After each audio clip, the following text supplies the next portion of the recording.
Hello class, welcome to the Unified Academy channel. This is the 9th lecture video, and in this video we will see common collector mode. After that we will see a chart of common base, common emitter and common collector. Then after we will see how to solve problem in this three mode. Okay, just to start common collector mode.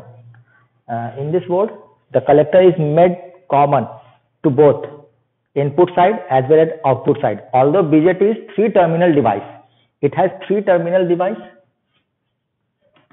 1 terminal, 2 terminal, 3 terminals. For making it 2-port device, we need 4 terminals, 2 input side and 2 output side.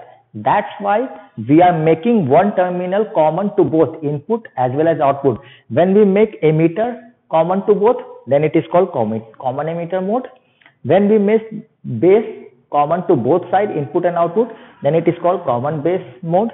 And when we make collector common to both input and output side, then it is called common collector mode. Okay, so this is the common collector mode figure here, and we will see input characteristic.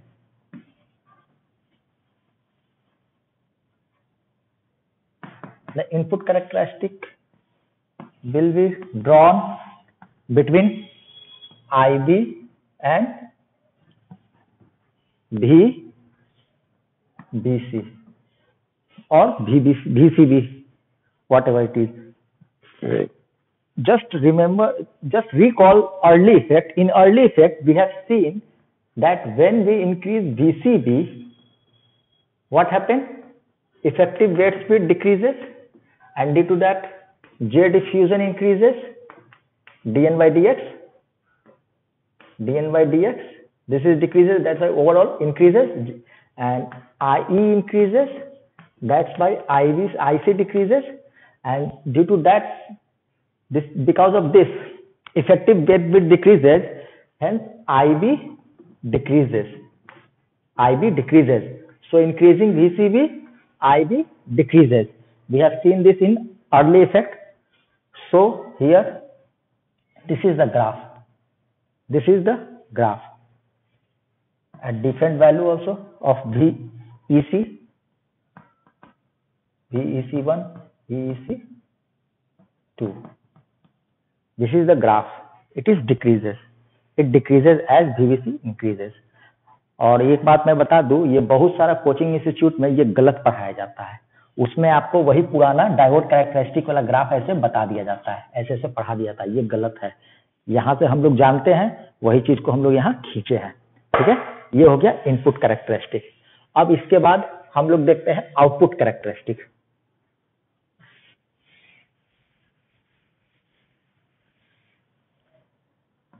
So output characteristic here. तो output characteristic किसके किसके बीच होगा? यहाँ current क्या है? Output I, voltage क्या हो गया? वी सी या V E C, whatever it is.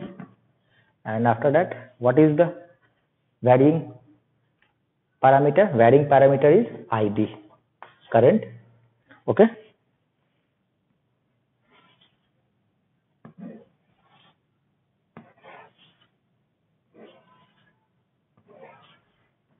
थोड़ा ज्यादा एलिवेटेड होगा बाकी से भी. कॉमन इमीटर से ज्यादा एलिवेटेड है. कॉमन बेस में एकदम सीधा था, थोड़ा सा एलिवेटेड आया कॉमन इमीटर, और ज्यादा एलिवेटेड आएगा कॉमन कलेक्टर. कॉमन बेस में एकदम सीधा था ग्राफ, थोड़ा सा हल्का सा था. ठीक है, ये ज्यादा एलिवेटेड इसमें होगा. ये IB0, IB1, IB2, IB3, IB4. अब ये जो रीजन हो जाएगा उसी तरीके से ये जो हो जाएगा, ये सैचुरेशन रीजन, ये कट ऑफ रीजन और ये एक्टिव रीजन. ठीक है, इतना ही था इसका भी इनपुट आउटपुट कैरेक्टरिस्टिक. अब इसका हम लोग प्रॉपर्टीज देख लेते हैं. प्रॉपर्टीज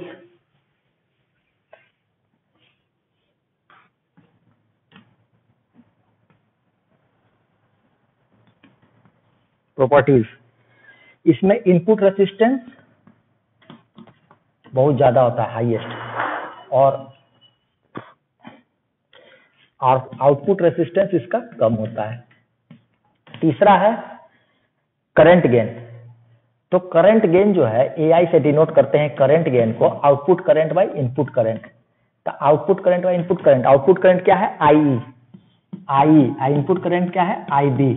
तो IE बाय IB को याद कीजिए, शुरू के लेक्चर वीडियो में इसको हम डिनोट किए थे गामा से और या 1 प्लस बीटा से। तो ये क्या हुआ, IC बाय IB था, तो हम कहते थे कि ये बीटा के कारण करंट गेन हाईएस्ट है, मॉडरेट है। यहाँ उसमें भी 1 है प्लस, तो ये क्या हो गया हाईएस्ट। कॉमन इमीटर में मॉडरेट था, यहाँ हाईएस्ट, क्योंकि उसमें इससे ज्यादा है। नेक्स्ट है वोल्टेज गेन। तो ये क्या हो जाएगा आउटपुट वोल्टेज, ये current, output current by input current, output voltage by input voltage. तो ये क्या हो जाएगा, तो वोल्टेज आउटपुट क्या है VEC, अब वोल्टेज इनपुट क्या है VBC। VBC को हम क्या लिख सकते हैं, VBC को क्या लिख सकते हैं VBE प्लस VEC, ये लिख सकते हैं। अब यहां से हमको पता चल रहा है कि ये जो क्वांटिटी है VEC इतना प्लस इतना, ये कभी भी 1 से तो ज्यादा नहीं होगा। 1 के बराबर हो गया, अगर ये बहुत छोटा हो गया तो 1 के बराबर हो जाएगा, लेकिन ये कभी भी 1 से ज्यादा नहीं होगा। It never greater than 1। तो जब ये 1 से ज्यादा हो ही नहीं सकता है, बहुत होगा तो 1 होगा, तो ये क्या हो गया लोएस्ट। तो इसमें वोल्टेज गेन क्या हो गया लोएस्ट हो गया। तो हम लोग वोल्टेज गेन ऑलमोस्ट 1 हो सकता है, इससे ज्यादा नहीं हो सकता है, ज्यादा से ज्यादा 1 होगा। ठीक है, तो यानी कि कॉमन कलेक्टर में वोल्टेज गेन नहीं होता है, ये चीज हमको समझ में आ गया। अब आइडियल केस में, यहाँ पे आइडियल केस में AV इक्वल टू 1 हो जाएगा, आइडियल केस। ठीक है, अब एक सवाल यहाँ से PSUs में आते हैं। ये तो हमको पता चल गया कि ये करंट कंट्रोल डिवाइस है। अब यहां से अगर कॉमन कलेक्टर मोड यूज करेंगे तो voltage gain almost equal to 1 होगा, आइडियल केस। तो यानी कि कॉमन कलेक्टर मोड को हम लोग एज ए करंट कंट्रोल्ड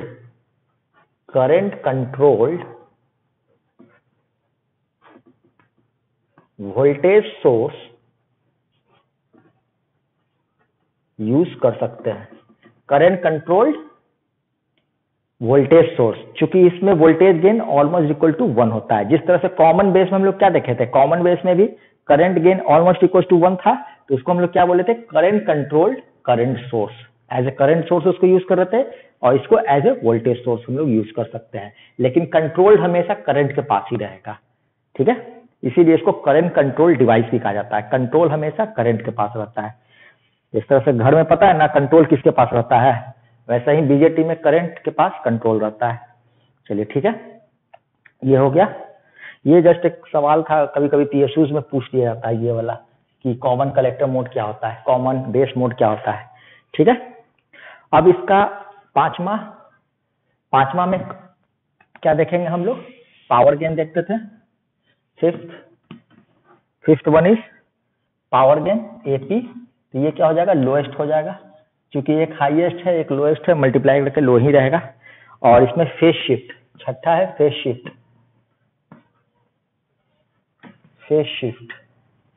तो ये जो फेज शिफ्ट है ये 0 डिग्री इसमें होता है, यानी कि अगर आप ऐसा दिए हैं तो इसका आउटपुट भी यही आएगा, इसी तरीके से आएगा। फेज शिफ्ट यहाँ 0 डिग्री। तो ये हो गया कॉमन कलेक्टर का प्रॉपर्टीज। अब इसका जल्दी से एक एप्लीकेशन देख लेते हैं।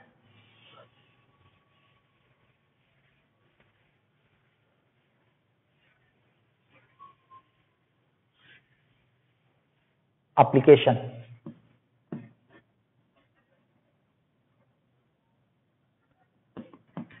अब इसका एप्लीकेशन देखते हैं। तो as a high input device use हो सकता है, high input device, as a high input device use हो सकता है। दूसरा ये जो है as a audio frequency power amplifier use हो सकता है, ऑडियो फ्रीक्वेंसी पावर एम्पलीफायर।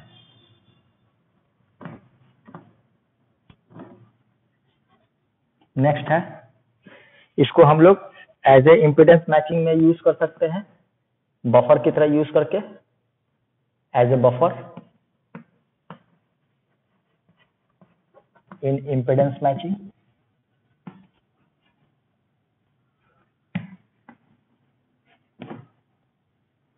उसके बाद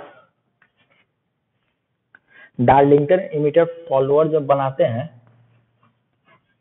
डार्लिंगटन एमिटर फॉलोअर, तब भी इसका यूज होता है कॉमन कलेक्टर का। चलिए ठीक है, इतना ही पे इसको छोड़ देते हैं। अब हम लोग इसका, अब तीनों मोड का हम लोग एक समरी बना लेते हैं। ये समरी ही आपको एग्जाम में वो कंपैरिजन करने के लिए पूछ सकता है सेमेस्टर एग्जाम में, तो उस समय ये समरी आपको बहुत हेल्प करेगा। छोटा सा समरी बनाते हैं, ज्यादा उसको डीप नहीं जाते हैं उसमें, ठीक है। कंपैरिजन एक तरफ लिख देते हैं, common base, common emitter, common collector, ठीक है। अब यहाँ पे इनपुट, तो इनपुट जो होता है कॉमन बेस में हम लोग देख चुके हैं, इसमें लो होता है, इसमें हाई होता है,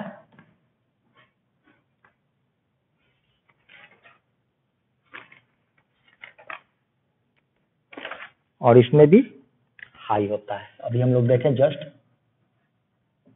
ठीक है।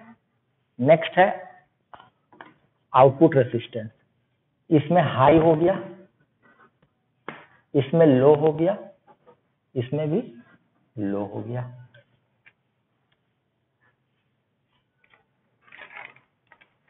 ठीक है।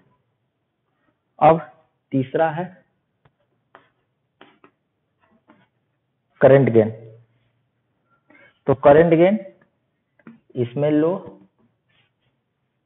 इसमें मॉडरेट, इसमें करंट गेन हाई, ठीक है।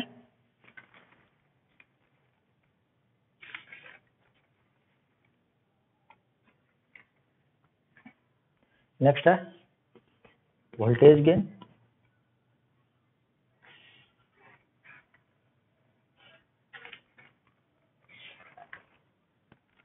वोल्टेज गेन क्या हो जाएगा इसमें, इसमें वोल्टेज गेन हाई, इसमें लो, इसमें मॉडरेट। नेक्स्ट है पावर गेन, तो इसमें भी लो, इसमें मॉडरेट या इसमें भी लो भी बोल सकते हैं, और इसमें ये हाईएस्ट, ठीक है। अब है एक ठो फेज शिफ्ट, इसमें 0 डिग्री, इसमें 180 डिग्री, इसमें 0 डिग्री, ठीक है। अब जो है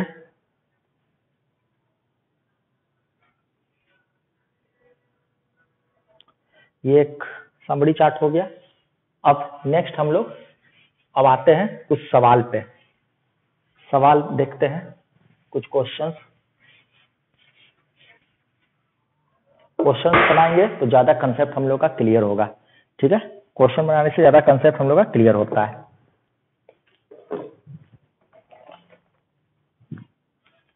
चलिए अब हम लोग पहला क्वेश्चन देखते हैं, और ये क्वेश्चन उठाते हैं यूपीएससी से, तो आईईएस में पूछा गया ये सवाल है, उसी से हम लोग शुरू करते हैं। इसमें है what is the minimum value of RC, ये एक कॉमन एमीटर मोड है,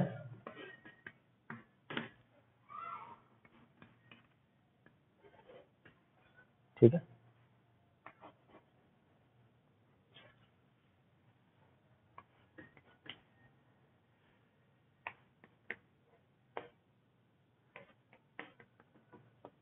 पांच वोल्ट, यहाँ पे है 50 के ओम, इसका बीटा दिया हुआ है 100, और इसका आरसी नहीं दिया हुआ है, यही पूछ रहा है आरसी। यहाँ पे एक आईसी आ रहा है, और हमको वीसीसी दिया हुआ है 10 वोल्ट। ये एक अरेंजमेंट दे दिया है। अब पूछ रहा है कि हम आरसी का वैल्यू कितना रखें कि ये जो है हमारा ये जो बीजेटी है सैचुरेशन मोड में आ जाए। तो आरसी का वैल्यू, अब जैसे देखिए हम आपको पहले बताए थे कि वहां आप बायसिंग से बता सकते हैं कौन सा बैटरी लगने से फॉरवर्ड बायस है, रिवर्स बायस है, वहां से हम लोग सैचुरेशन मोड है, एक्टिव मोड है बता दिए थे। लेकिन चूंकि एक रेसिस्टर लग जाने से अब हम लोग उतना आसानी से नहीं बोल पाते हैं। रेसिस्टर लग जाने से वहां पे भी एक ड्रॉप आता है। अब वो ड्रॉप डिसाइड करेगा कितना ज्यादा है, वो फॉरवर्ड बोस में रखा है कि रिवर्स मोड में रखा है। तो इसको इसीलिए हम लोग जजमेंट वैसे नहीं करते हैं। जहां भी रेसिस्टर आ जाता है तो हम लोग जजमेंट आगे जब सवाल बनाएंगे तो हम लोग इस चीज को देखते जाएंगे। अब देखिए इस केस में आरसी का वैल्यू बताना है जाके ये सैचुरेशन में हो। तो पहले हम मान लेंगे कि पहला कंडीशन हम मान लेते हैं कि ये सैचुरेशन में है। ठीक है, तो जब ये सैचुरेशन में है तो हमको दो वैल्यू जो हम कह रहे याद रखने के लिए वो हमको यूज करना होगा। ये दोनों वैल्यू सैचुरेशन पे VBE सैट कितना होता है और VCE सैट कितना होता है, ये दोनों वैल्यू हम दिखाए थे। तो यहाँ पे आपको अपने से ये दोनों वैल्यू यूज करना है, 0.2 0.8 वोल्ट। लास्ट लेक्चर वीडियो में ये सब हो चुका है। अब इसके बाद हम लोग जो है इनपुट साइड में KVL लगाते हैं। यहां से चलते हैं और इसको KVL लगाते हैं। तो देखिए पहले यहां से चले तो -5 मिला, तो इसको इस साइड भेज दिए 5 वोल्ट बराबर। अब यहां से चले तो ये IB इंटू 50 के। अब फिर यहां पे आए तो जब यहां पे आएंगे तो ये क्या है NPN, यानी ये P है यानी पॉजिटिव, ये निगेटिव। तो ये PN, तो ये it acts as a battery बोले थे ना। तो यहां से यहां तो ये क्या है VBE, जहां की ये पॉजिटिव हो गया P साइड और ये निगेटिव हो गया। इसको एक बैटरी की तरह हम लोग हटा सकते हैं। तो अब जो है यहां से आ रहे थे तो पहले क्या मिला प्लस, तो प्लस VBE सैट यानी कि 0.8 वोल्ट ये मिला। ये इनपुट साइड का KVL लगा दिया। जस्ट जैसे जैसे जा रहे थे जो जो मिलते गया हम लोग लिखते गए। नहीं तो इसको भी इधर ही लिखते, -5 मिला था उसको जस्ट इक्वल टू 0 लिखते तो इसको इधर ले आए। चलिए अब नेक्स्ट आउटपुट साइड में लगाते हैं। तो आउटपुट में इधर से आएंगे तो ये 10 वोल्ट यानी कि यहाँ से निगेटिव है, तो यहां से आएंगे मतलब ऐसे कोई होगा 10 वोल्ट। तो पहले जब आएंगे तो यहाँ क्या मिला नेगेटिव, तो इसको इधर छोड़ दिया 10 वोल्ट इज इक्वल टू, अब ये IC आ रहा है तो RC, ठीक है।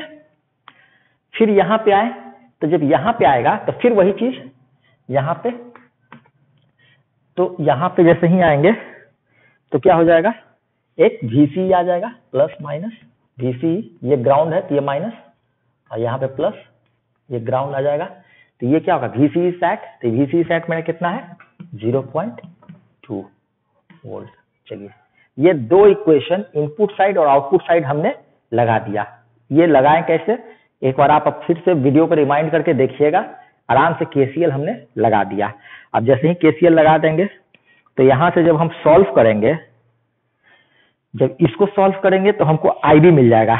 यहाँ को सॉल्व करने पे हमको IB आ जाएगा 0.084 मिली एम्पियर। ये सॉल्व करने पे IB आ गया और यहां से IC इंटू RC हमको आ जाएगा, IC इंटू RC हमको आ गया 9.8, ठीक है IB। अब सैचुरेशन के लिए हम एक कंडीशन बताए थे। फॉर सैचुरेशन में क्या होता है IC सैट छोटा ये IB बीटा IB के होता है ना। तो इसी चीज को हम ऐसे भी लिख सकते हैं कि IB जो है वो greater than equal to IC by beta होगा। अब वैल्यू रख देंगे। अब जैसे ही हम लोग वैल्यू रखते हैं, ये सैचुरेशन का ये कंडीशन है जो कि पढ़ाए थे, ये बहुत इंपॉर्टेंट कंडीशन था। अब जैसे ही वैल्यू रखिएगा तो IB का वैल्यू रख दीजिए और IC का और बीटा का वैल्यू रख दीजिए। तो यहाँ से IC का वैल्यू हमको मिल जाएगा और IC का वैल्यू मिलेगा तो हमको RC का वैल्यू मिल जाएगा। ठीक है, हम रख देते हैं यहाँ पे, यहीं पे बनाते हैं। 0.084 greater than equal to IC by beta का वैल्यू हो गया 100, यानी IC का वैल्यू मेरा क्या हो गया, IC should be less than equal to 8.4 milliampere. अब ये वैल्यू हम इसमें रख देंगे, ये वैल्यू इसमें रख देंगे, यानी कि